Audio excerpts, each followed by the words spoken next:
Ok, mi gente, ya tú sabes, esta canción es para Navidad, porque nosotros los viajantes tenemos que ir para allá, para el patio, para que vean que es lo que nosotros, que lo tenemos pendiente, y hay que vacilar con los familiares, los primos, los amigos, porque no podemos estar así, no,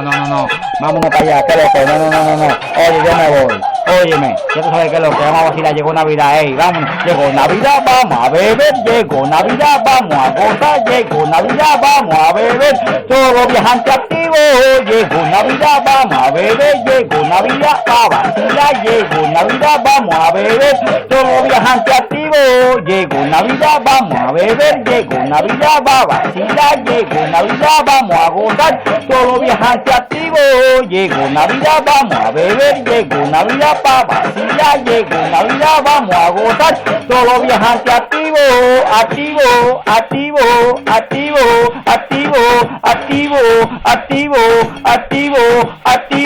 llegó Navidad, vamos a beber, llegó Navidad, vamos a gozar, llegó Navidad, vamos a beber, todos los viajantes activos,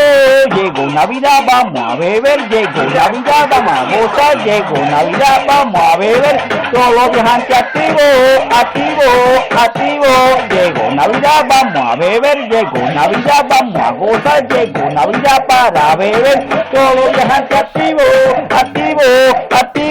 llegó Navidad para beber, llegó Navidad para vacilar, llegó Navidad para beber, todos los viajantes activos,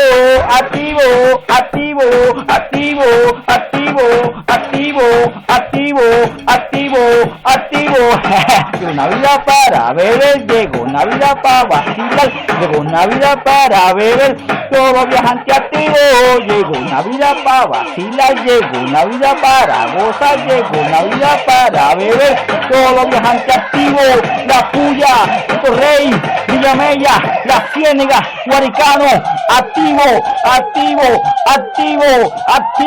llegó Navidad para beber, llegó Navidad para gozar, llegó Navidad para beber, llegó Navidad para gozar, el loco de Villamella.